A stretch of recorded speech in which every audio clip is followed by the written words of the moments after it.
இப்போ நம்மளுடைய ஐஎஃப்டிஆருக்கு வரக்கூடிய இஸ்லாம் அல்லாத இதர மத சகோதரர் இருக்காங்கல்ல, அவங்களுக்கு எந்த புத்தகம் கொடுத்தா இஸ்லாத்தை எளிமையா புரிஞ்சுக்கலாம் அப்படின்னு நீங்க?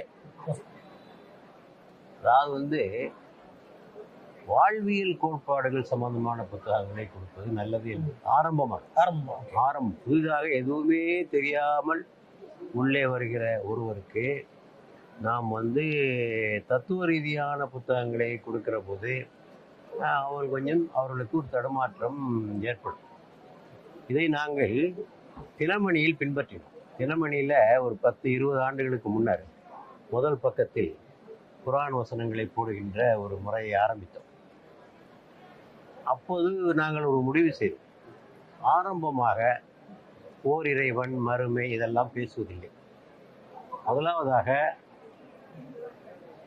பெற்றோருக்கு செய்ய வேண்டிய கடமை, உறவினர்களுக்கு செய்ய வேண்டிய கடமை, நீதியை பற்றி இஸ்லாம் என்ன சொல்லும், மத நல்லிணக்கத்தை பற்றி இஸ்லாம் என்ன சொல்லும், சாதி ஒழிப்பை பற்றி இஸ்லாம் என்ன சொல்லும், இது மாதிரியான அன்றாட மக்களை பாதிக்கக்கூடிய பிரச்சனைகள்லேருந்து ஆரம்பிப்போம். அப்போ நம்மளோட அவங்க அப்படி பிரயாணம் பண்ணுவாங்க. அப்போ கொஞ்ச நாள் கழித்து பின்னால் நம்ம ஏகத்துவம் அதை சொன்னோம். பின்னால் கொஞ்ச நாள் போன பிறகு அதை சொன்னோம், அதை ஏற்றுக்கொண்டாங்க.